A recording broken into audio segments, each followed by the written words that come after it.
민간경비 8주차입니다.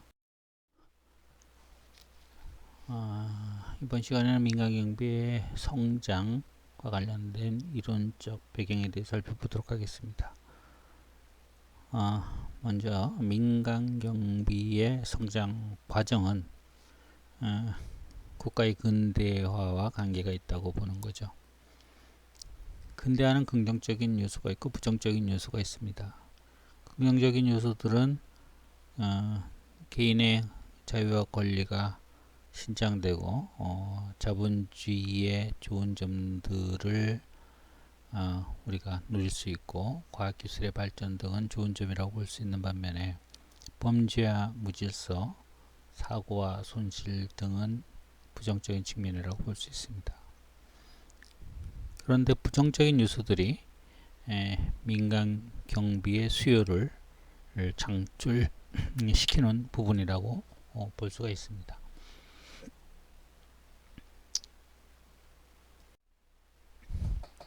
민간경비의 성장과 관련된 기본적인 요인들은 세 가지로 볼 수 있습니다.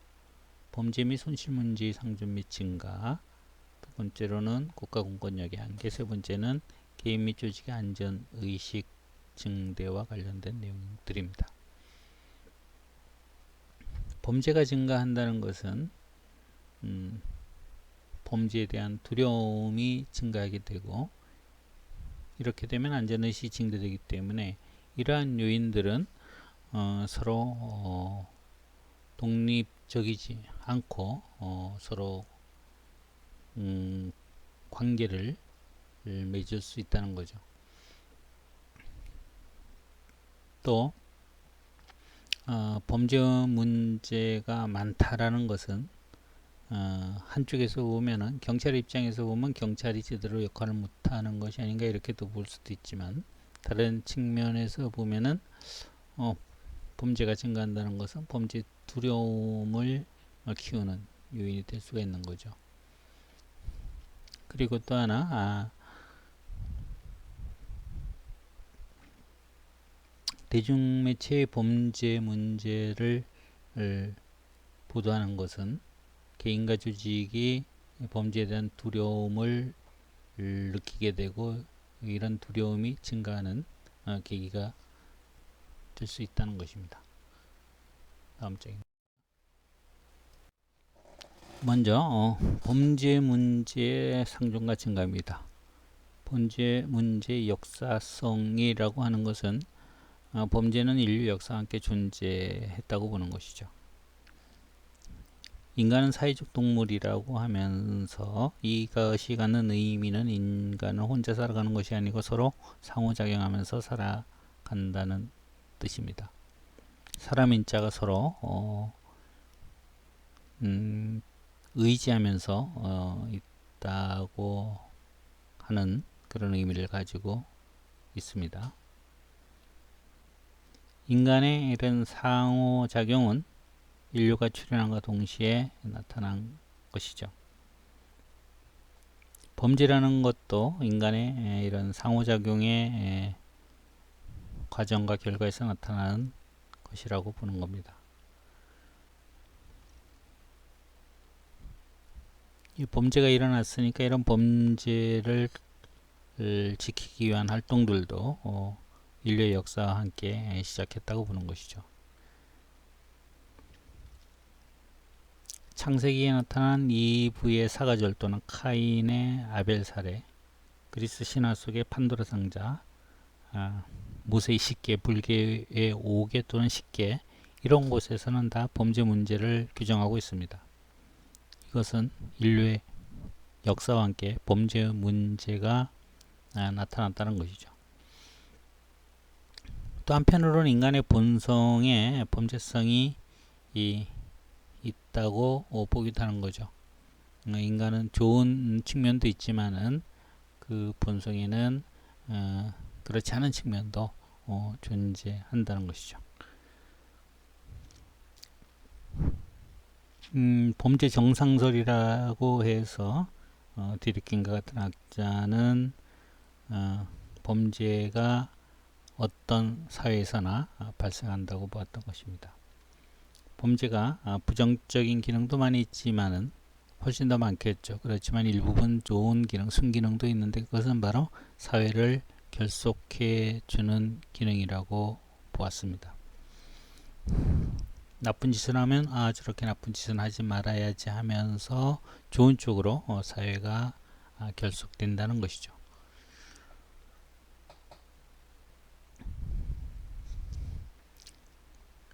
이런 범죄를 지키기 위한 이런 민간 경비는 아주 오래전에도 형성됐다는 것이죠. 사회 지도층에서 형성됐다는 것입니다. 고대 바빌론, 이집트의 기록에도 보이면 이런 사병들이 있는데 이것은 특권층을 위한 민간경비였다는 것이죠.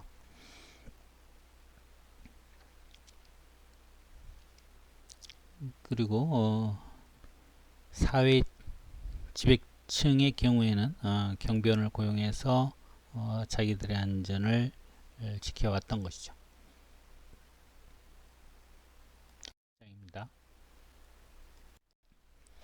오늘날 범죄 문제는 그 심각성이 점점 더하고 있다고 봅니다. 범죄는 삶의 질을 위협하는 기준이 되기도 하는 것이죠. 범죄 문제가 심각한 수준에 이르고 있다고 하면은 자기 자신을 지키기 위한 여러 가지 대응책들을 강구하게 될 것입니다. 그래서 각종 보호 수단들을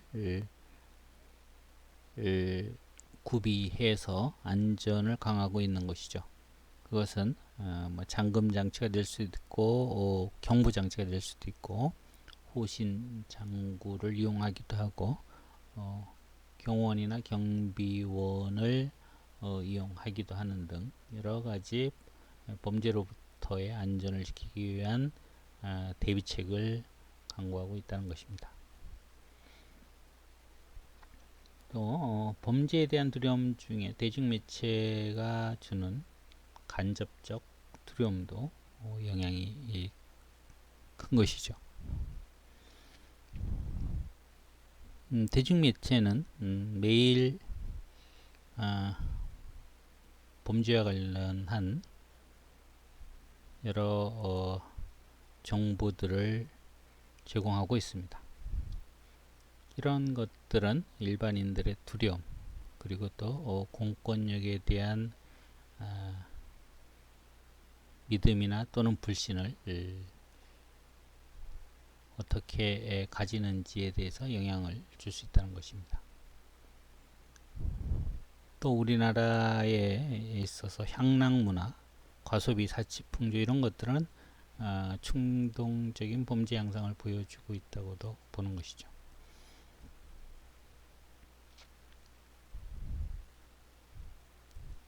그리고 화이트 칼라 범죄도 증가하고 있는 모습들을 보여줍니다. 가정학교 또 대중매체의 영향들도 범죄 증가의 하나의 원인이 되고 있다고 보는 것이죠. 또 교통의 통신, 교통과 통신의 발달 이런 것들은 지능적인 범죄의 수단이 될 수가 있습니다. 가정의 문제라고 하면은 가족의 해체 또는 청소년에 대한 무관심 등이 범죄의 원인으로 작용할 수가 있는 것이죠. 학교라는 것은 입시 위주의 교육으로 인해서 청소년들에게 너무 중압감을 주고 좌절감을 안겨줄 수 있고 이런 것들이 비행과 관련이 될 수 있다는 것입니다. 또 대중매체는 유익한 정보도 많이 있지만은 음란 정보와 같이 유해한 정보도 많이 있다는 것이죠.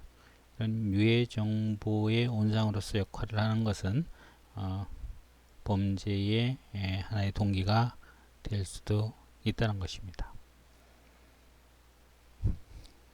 다음 장입니다.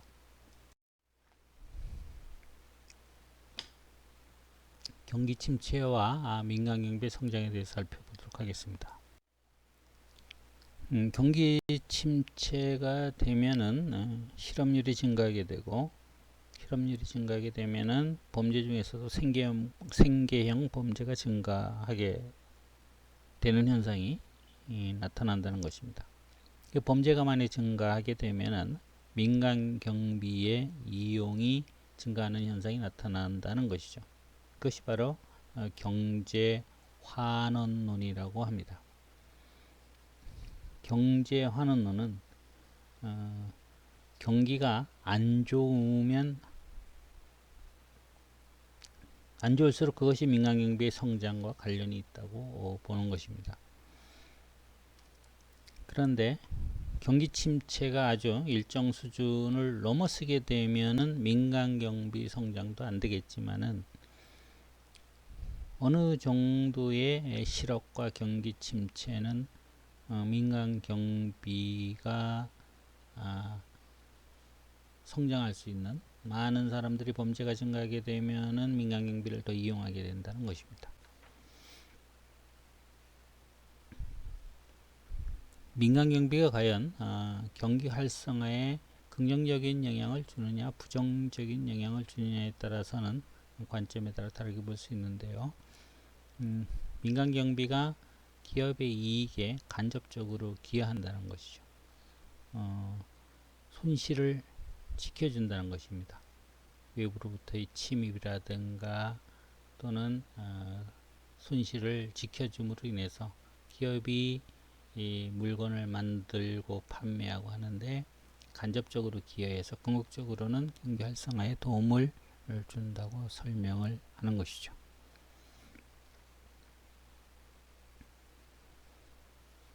화이트 칼라 범죄와 같은 경우에는 경제적 환경과 무관하게 발생한다고 봅니다. 사법적 규제 영역의 허점을 노리고 지능적으로 범행을 하기 때문입니다. 그리고 기업은 위험 요소로부터 자신을 보호하기 위해서 민간 경비원을 고용한다는 것이죠. 손실을 감수하기 위해 가지고 민간 경비원을 고용하는 것입니다. 경찰이나 민간 경비가 많이 사용하게 되면 이거 경기 침체의 원인이라고 보기도 합니다. 왜냐하면은 경찰이나 민간 경비가 생산성 있는 활동을 하는 것이 아니라는 거죠. 노동력을 투입하면 투입하고 오히려 노동력을 투입함으로 인해서 임금을 줘야 되는 상황이기 때문에 비용의 손실을 가져올 수 있다고 주장하는 측면이 있습니다. 그렇지만은 기업이 이득을 내는데 자산을 보호하는 역할을 수행한다는 측면에서는 기업의 간접적인 이익에 기여한다고 보는 관점도 있습니다. 경찰도 마찬가지로 사회에 중요한 사회간접 자본을 보호해 줌으로써 다른 산업이 발전할 수 있는 원동력을 제공한다고 보는 것이죠. 범죄 통계를 보게 되면은 범죄는 적게 증가하고 있는데 민간 경비는 그보다 훨씬 더 큰 폭으로 증가하는 모습들을 볼 수 있습니다. 또 범죄 두려움도 더 많이 증가하게 되는 것이죠. 1980년과 1995년의 범죄 발생을 비교하면은 약 한 35%가 채 안 되는 정도로 증가를 했는데 절도 범죄는 46% 정도 감소했다. 이것을 민간 경비의 활동으로 인해서 범죄가 감소했다고 보는 측면도 있는 겁니다. 그런데 이 시기 동안 민간 경비업체 직원은 61% 이상이 증가했다는 거죠. 강도와 절도가 감소한 것을 민간경비업체가 많이 증가해서 좀 사회를 잘 지키는 역할을 했다고 보는 측면도 있는 것이죠. 또 범죄에 대한 두려움이 증가했다는 것은 대중매체의 영향, 그리고 범죄 관련 기사들이 보다 자극적인 범죄 관련 기사로 도배된 데 대한 영향이라고 보기도 합니다. 그리고 민간경비가 시장에서 구입할 수 있는 상품이 되어 버린 거죠. 민간경비에 대한 지속적 광고 이런 것들은 민간경비 성장에 도움이 되는 것이라고 봅니다. 그래서 범죄가 증가한 것보다는 민간경비를 사용하는 비중이 훨씬 더 많이 증가했다는 것이죠. 다음 장입니다. 국가 공권력의 한계의 부분입니다. 이 부분은 공동화 이론과 관련이 되어 있습니다. 민간경비의 형성은 서구에서는 산업혁명 이후에 민간경비가 형성되었고, 한국은 1950년대 미 군납을 통해서 형성됐다고 보는 것이죠. 치안의 사각지대는 항상 존재해 왔다는 것이죠.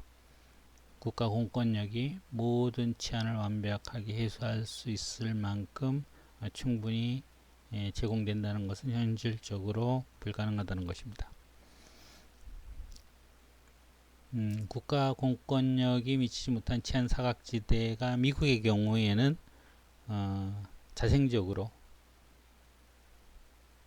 자연 발생적으로 생겨났고, 이에 따라서 민간경비도 자생적으로 발생했다는 것입니다. 미국에서 영토는 확장되었지만은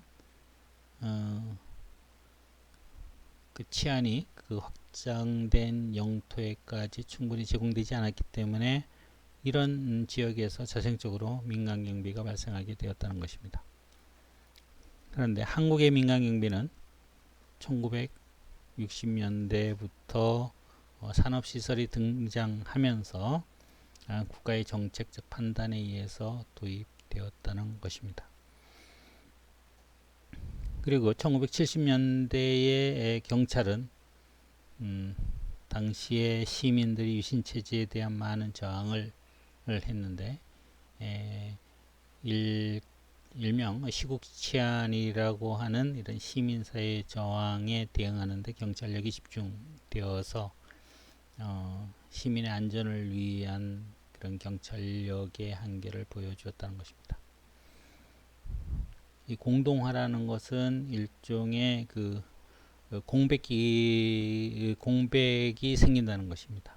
이 경찰 능력의 한계로 인해서 치안 사각지대가 발생하는데, 이 부분을 민간경비가 담당한다는 것입니다.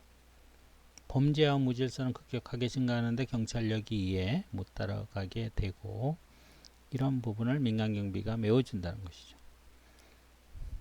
우리나라에서는 치안력이 모자란 치안력 부재에 대한 해결 방법을 여러 가지 방법으로 사용합니다. 중경찰 제도를 사용하기도 하였습니다.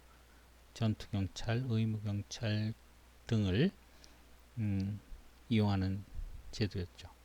또 하나는 민간 자원을 동원하는 것으로서 방범위원회, 방범원 제도 등을 통해서 민간 자원들이 경찰 활동에 도움을 주는 방법이 있었죠. 또 하나는 민간 경비 산업을 육성하는 방법이었습니다. 정부가 민간 경비 산업을 관리하고 어느 정도의 품질을 보증하는 형태로 전개되었던 것이죠.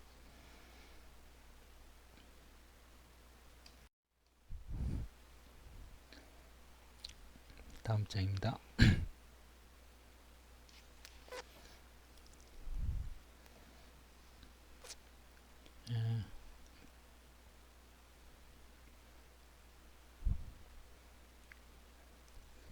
공권력 수익자 부담론인데요. 이것은 공권력 한계 인식과 관련된 여러 가지 사건들이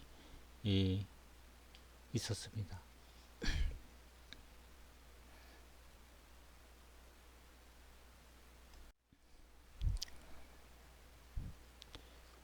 전쟁, 테러, 인권운동, 국제적 스포츠 행사 등은 경찰력만으로 감당하는데 한계가 있었던 것이죠. 제1차 세계대전, 제2차 세계대전, 한국전쟁, 베트남전쟁 등과 같은 이런 전쟁은 국가 공권력의 한계를 느끼게 하였습니다. 많은 경찰들은 전쟁에 동원되어야 됐던 것이죠. 그런 것들이 민간경비의 증가 원인이 되었고요. 또 1995년에 있었던 오클라호마 연방청사 건물 테러 사건과 같은 경우에는 9.11이 일어나기 전에 가장 큰 피해를 준 테러 사건 중에 하나였습니다.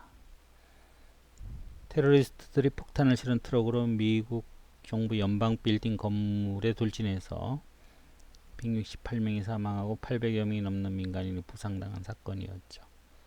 이런 사건들이 일어나면서 주요 기관에 대한 경비를 강화하게 되고, 이러면서 민간 경비가 더 필요해지는 계기가 되었던 것이죠.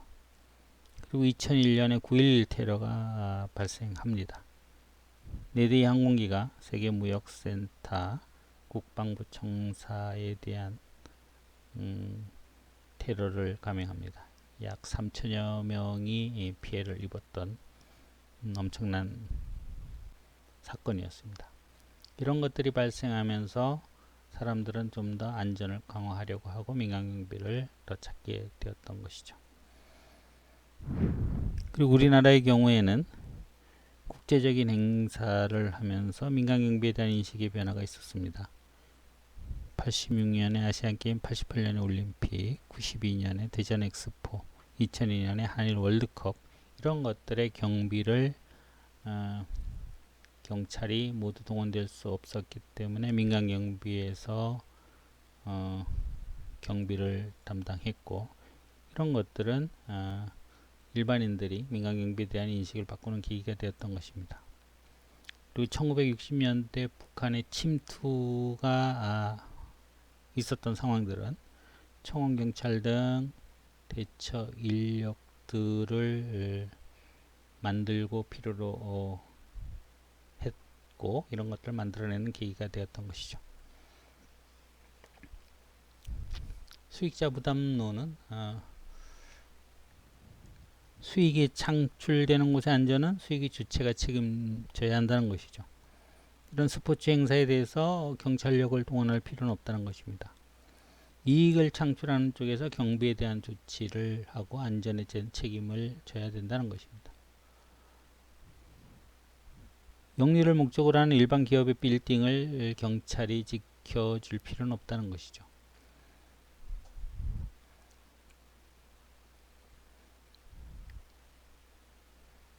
또 그리고 범죄로부터 보호를 하기 위해선 개인적 비용을 어느 정도 지불하는 것도 필요할 수 있다는 것입니다. 건강을 지키기 위해서 국가에서 하는 의료보험, 의무적 의료보험을 가입하고 나서 좀 더 혜택을 받기 위해서는 선택적으로 상업적 보험을 가입하는 것과 같은 이치라는 거죠. 또 자동차 보험에 있어서도 의무적인 책임보험을 가입하고 좀 더 좋은 혜택을 받기 위해서는 선택적으로 종합보험을 가입하면서 좀 더 비용을 지불하게 되면 보다 좋은 혜택을 받을 수 있다는 것입니다.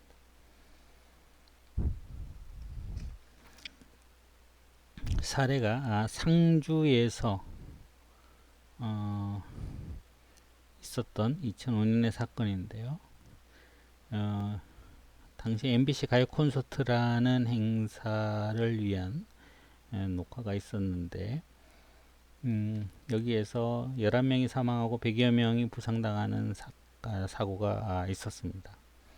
여기에서 상주시가 관여를 했고 국제문화진흥협회라는 곳과 MBC, 경찰 이렇게 모두 관여가 됐었는데 서로 책임을 떠넘기는 일이 벌어졌다는 것이죠. 이 행사를 주최했던 곳이 국제문화진흥협회라는 곳인데 행사장 안전을 위해서 경찰의 협력을 요청했으나 불가능하다는 통보를 받았다고 했고요. 경찰서에서는 구두로만 요청하였고 공문을 보내오지 않았다고 말했던 것이죠. 근데 이 중에 확인해 보니까 경찰에 협조 공문을 시에서 상주시에서 보낸 것으로 확인이 되었습니다. 상주시는 국제문화진흥협회에 1억 원을 주기로 하는 공연을 주최했음에도 책임을 국제문화진흥협회에 미뤘다는 것이죠. 국제문화진흥협회가 경비와 현장 통제 등 모든 행사 진행을 맡기로 했으며 계약서로도 있다고 상주시는 주장했고요. MBC는 우리가 주최한 것이 아니며 공연에 대한 녹화만 진행하기로 했다. 당초 공연이 불가능하다고 통보했고 재차 MBC를 방문해 공연을 용한 곳으로 도의적 책임은 있지만 행사 진행과 안전은 상주시와 국제문화진흥협회가 맡기로 했다고 이야기를 했습니다. 5,000명이 넘는 인파가 왔었는데 아르바이트생 50명, 경찰 14명, 경비업체 직원 25명 중 89명이 통제를 하다가 이런 불상사가 나타났다는 것이죠. 여기에 대해서 책임을 묻기 위해서 어디가 과연 많은 책임을 물어야 되는가에 대해서 한번 살펴볼 필요가 있겠습니다. 이런 경우에도 행사 주최 기관에서 그 안전에 대한 책임을 져야 된다는 것이 바로 수익자 부담론의 입장에서 바라보는 것입니다. 다음 장입니다. 치안활동의 민영화와 관련된 내용입니다. 미국에서는 1970년대 이후에 신자유주의가 확대되면서 민영화에 대한 많은 논의가 있었고 실제로 민영화가 이루어지면서 민간경비 성장에 기여했다는 것입니다. 국가가 독점적으로 사용했던 강제력이 분산되고 또 치안 분야도 민간에게 어느 정도 이양되면서 민간경비 산업이 발달된 원인이 됐다고 보는 것이죠. 관료제의 병폐라는 것은 시장 기능으로 해결할 수 있는 문제를 국가가 개입하려고 했다는 것이죠. 국가기구의 비대화, 예산의 팽창 등이 일어나면서 효율적이지 못한 그런 행정들이 많이 일어났다는 것이죠. 표를 의식한 정치인들은 가능하면 많은 것들을 좀 퍼주려고 했던 것이고 이런 것들은 예산의 낭비 또 너무 비효율적인 이런 행정 행태를 보이게 됐다는 것입니다. 그리고 이런 관료제들은 실수를 감추고 비효율적으로 움직이기 위해서 변화를 거부하고 서비스 정신이 결여되어 있는 모습들을 보이게 되어서 청산의 대상이 되었고요. 이런 관료제 정보를 축소하고 시장 경제로 환원하고자 많은 이제 시도가 있었던 것이죠. 그 정부 기능을 민간으로 이양하려는 시도가 있었고 이 중에 치안도 포함됐다는 것입니다.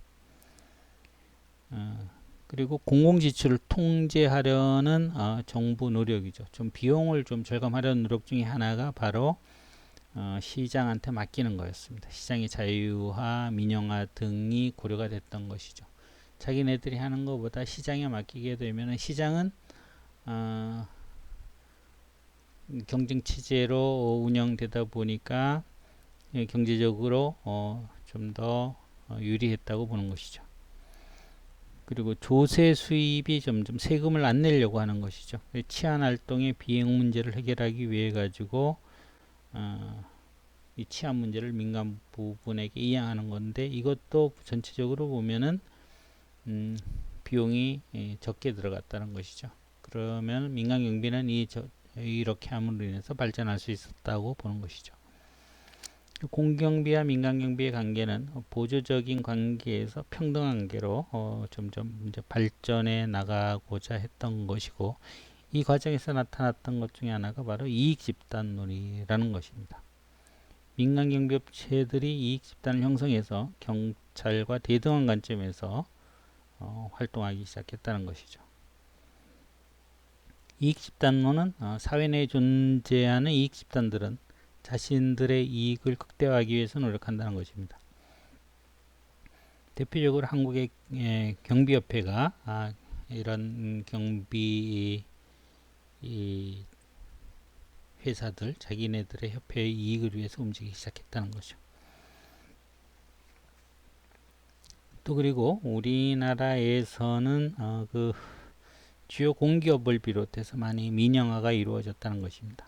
한국공항공사, 인천국제공항공사, 한국자산신탁, 한국전력, 지역난방공사, 문화진흥공사, 철도공사 등 많은 공공기관들이 민영화 되었던 것이죠. 이 민간 경비의 서비스도 시장에서 거래가 되는 상품화가 되었던 것이고요. 특히 민간 경비의 서비스 중에서 재화에 대해서는 상품성을 인정하고 있다는 것이죠.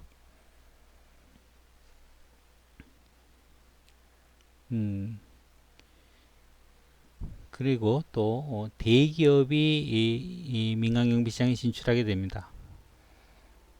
이런 대기업이 S1을 비롯한 거대 기업이 진출하게 되면서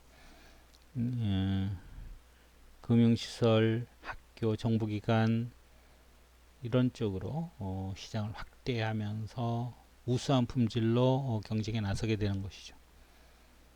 하나의 비판은 영세한 많은 경비업체들이 성장할 수 있는 기회를 차단했다는 비판을 듣고 있지만, 한편으로는 이런 대기업들이 경비회사에서 자기네들의 그 영역을 구축하게 됩니다.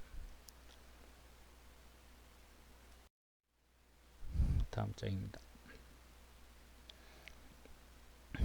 기한활동의 공동생산입니다.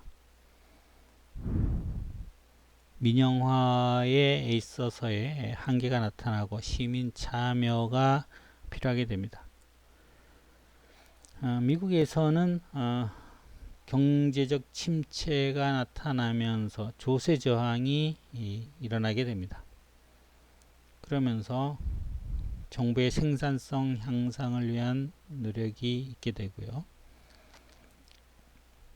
지방정부도 마찬가지로 여러가지 차원에서 민영화 전략을 추구하게 됩니다. 경제적 능률성, 쉽게 얘기해서 경제성을 따지는 것이죠. 그런데 이런 경제성은 시민 정신을 중시하는 미국의 정치적 이념과 충돌하게 되는 측면이 있었고요. 그러면서 공동참여 방식에 대한 논의가 나타나게 됩니다. 경찰 활동의 민영화는 시민들의 참여가 전제 조건이 되는 것이고, 시민들의 적극적 지지와 협력이 조건이 됩니다.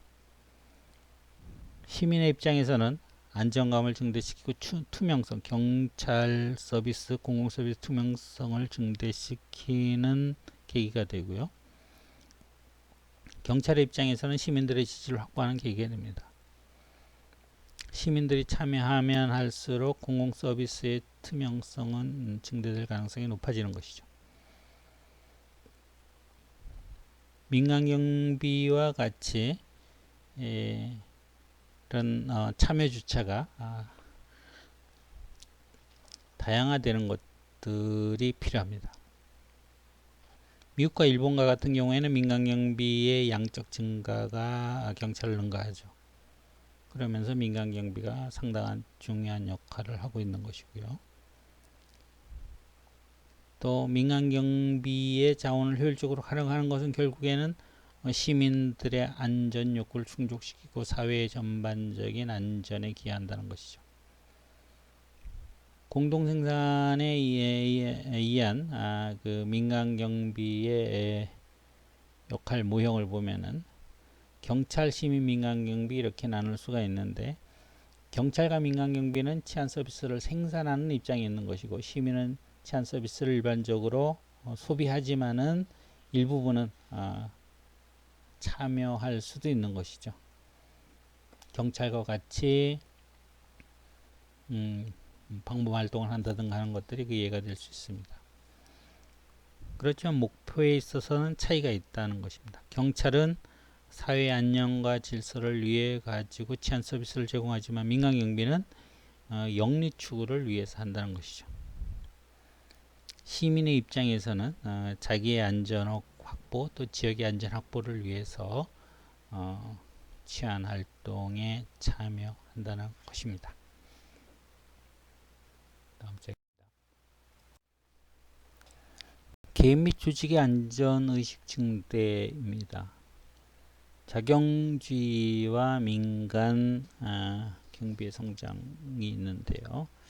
자경주의라는 것은 국가 공권력 이전에 국가에 의한 공경비 등장 이전에 인간의 사회적 작용 또는 그 자연과의 관계에서 나타나는 본능적인 방어 기제라고 할 수 있습니다. 범죄 및 재해에 따라서 스스로 지키기 위한 안전 욕구와 관련된 것입니다.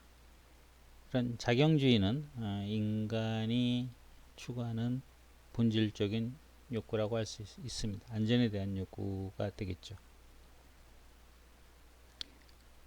그런데 역사적 발전과 함께 이런 자경주의 기능이 복잡한 형태로 나타나고 있습니다.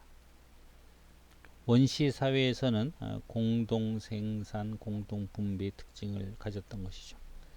그렇지만 이런 것들이 사유재산 제도가 형성됨에 따라서 사회구조가 복잡해지기 시작했습니다. 인간이 가지고 있는 많은 욕구 중에서 메슬로우가 주장했던 것처럼 생리적 욕구, 안전 욕구, 애정 욕구, 존경 욕구, 자아 실현의 욕구 이런 것들이 있는데요.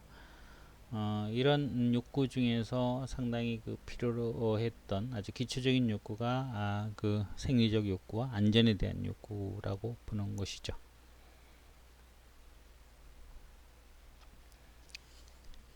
사회구조가 복잡화되면서 개인과 집단의 이해관계가 아주 복잡해지고요. 안전욕구와 자경주의 욕구가 어떻게 보면 자기 자신을 지키려는 욕구이기 때문에 민간경비의 성장 배경으로 볼 수가 있습니다. 자경주의가 점점 강화되는 측면에서 보면은 민주주의가 발달하면서 사람들은 자신의 안전을 지키기 위해서 더 많은 노력을 하게 되는 것이죠. 이런 것들은 민간경비의 수요를 증가시키는 이유가 됩니다. 민간경비를 이용하는 이유가 여러 가지가 있을 수가 있습니다. 시민의 입장에서는 경찰을 못 믿기 때문에 민간경비를 이용할 수가 있는 것이죠. 또 한 가지 측면은 경찰을 너무 잘 이해하기 때문에 경찰이 현실적으로 완벽한 치안을 제공할 수 없기 때문에 그런 한계를 인식하고 실용주의적 입장에서 경찰이 이걸 다 해줄 수가 없으니까 내가 비용을 투자하면서 나의 안전을 지켜야 되겠다 이렇게 경찰을 이해하면서 민간경비를 이용할 수가 있고, 또 하나는 경찰이 나를 지켜주지 못한다는 불신으로 인해서 민간경비를 이용하기도 하고, 그렇지만 이런 이유들이 다를 수는 있지만 민간경비를 점점점 이용하는 가능성이 높아지게 되는 겁니다. 또 하나는 소득의 증가가 민간경비를 이용하는 아주 중요한 이유가 됩니다. 전반적인 국민 소득이 높아지는 것이 민간경비가 성장하는 중요한 이유 중에 하나가 됩니다.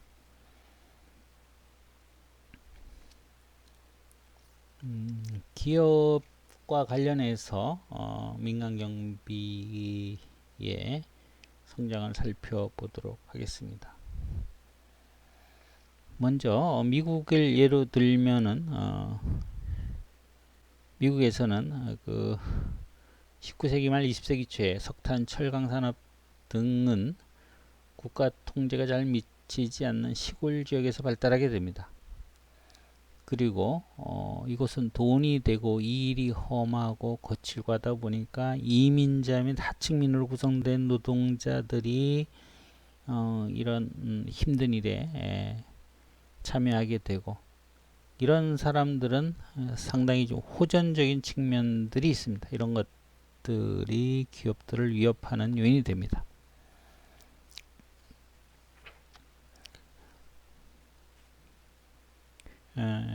산업지역의 상당수는 회사 의존 도시를 구성하게 됩니다. 이러한 기업들에 의해서 고용된 민간경비원들은 평화유지 업무를 넘어서서 노동자들을 통제하는 일도 했던 것이죠. 기업들은 민간경비에 의존하게 됩니다. 노동자를 염탐하고 노동쟁이로부터 회사를 보호하고 파업 참여자들을 설득하여 회사에 복귀시키는 일 등등을 민간경비를 통해서 하게 됩니다. 이런 일들은 회사와 노동자 사이에 일종의 반목을 발생시키게 되는 것이죠. 또 노동시장이 변화되기도 합니다. 노동의 유연성이라고 해서 이중 노동시장이 발달되게 됩니다. 정규직과 비정규직의 구조가 만들어지는 것이죠. 그리고 하청 계약화가 됩니다. 대기업 측이 하청 기업에 대한 압력을 행사하면서 불평등 계약이나 대금 지급의 지연 등을 일삼게 되는 것이죠. 이런 갈등에서 회사의 이익을 지키기 위해서 민간경비를 찾게 되는 것입니다. 결과적으로는 회사는 자기네들의 이익 보호를 위해서 민간경비를 활용하게 됩니다. 민간경비가 노동쟁의에 많이 개입하게 됩니다. 왜 민간경비가 노동쟁의에 개입하게 될까? 바로 돈 때문에 그렇습니다. 수익성 때문에 그렇습니다. 코오롱 노동조합의 예를 들면은 2005년 초 노동쟁의회 민간경비원 120명에 대해서 상주를 시키고 노조 사무실 주위에 보초를 서게 하는데 이들의 하루 일당만 이 당시 수십만 원이 들어갔다는 것이죠. 1년 넘도록 이렇게 했다면 회사가 용역에 지불한 비용만 해도 수십억 원이 넘을 것이라고 보는 것이죠. 노사분규 사업장에 투입되는 민간경비원들 하루 일당이 20-30만 원 정도 되고 노조 파기에 성공하면 성과금이 지급되기도 한다는 것입니다.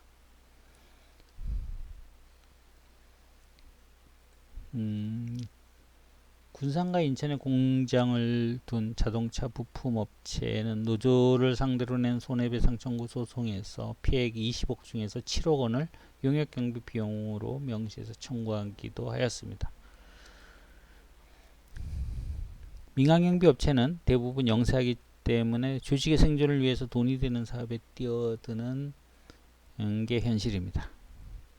민간경비의 수익 사업을 보면은 공연, 이벤트, 콘서트, 스포츠 행사 등을 주 사업으로 하는 업체가 있고 노조, 주주총회 등 그런 위험 및 사고 발생 가능성이 큰 사업을 하는 업체가 있고 보안 및 인력 파견 업체 등등이 있는데 노동쟁 현장에 투입되는 경우 아주 연간 매출액이 높게 나타나서 주 수입원이 된다는 것이죠.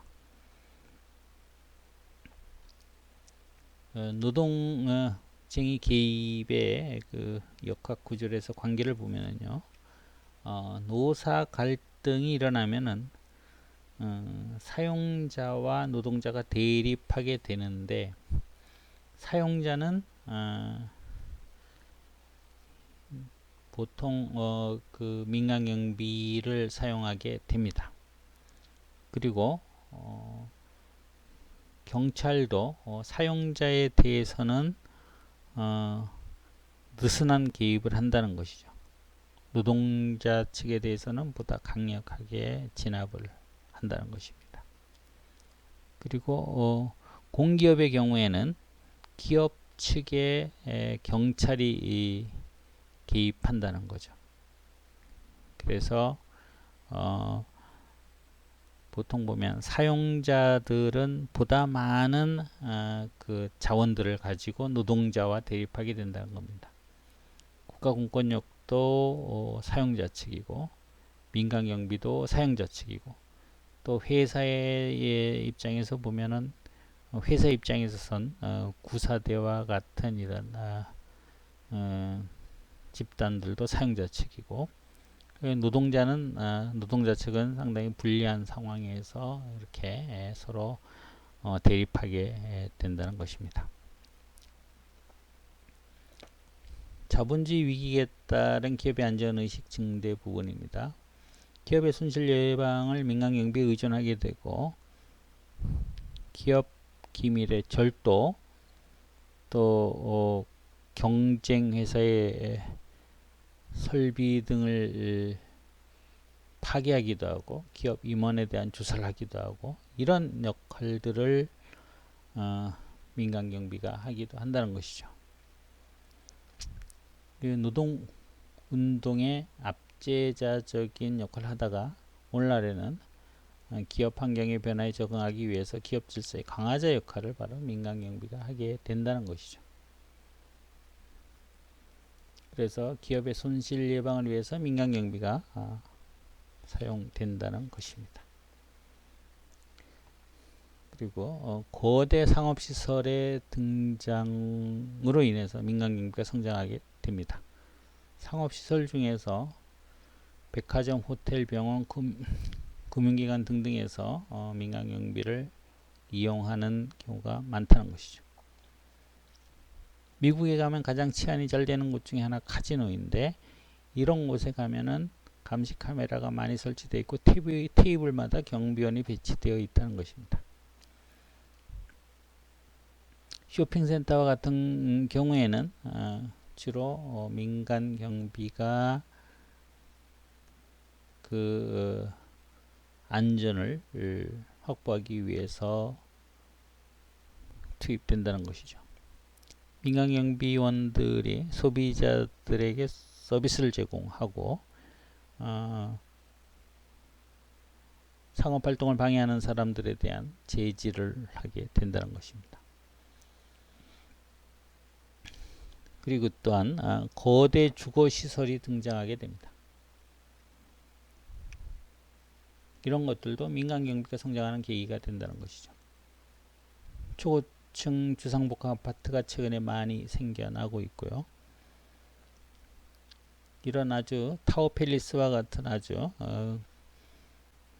초고층 주상복합 아파트는 독립적으로 자체적인 규모의 여러 가지 기능을 가지고 있다는 것입니다. 그래서 외부인의 접근 차단을 아주 어렵게 만들어 놓고, 건물 내에 방범시설, 질서유지시설, 위험관리시설들을 통합 관리하고 있는데, 이런 것들이 다 민간경비에서 수행되고 있다는 것입니다.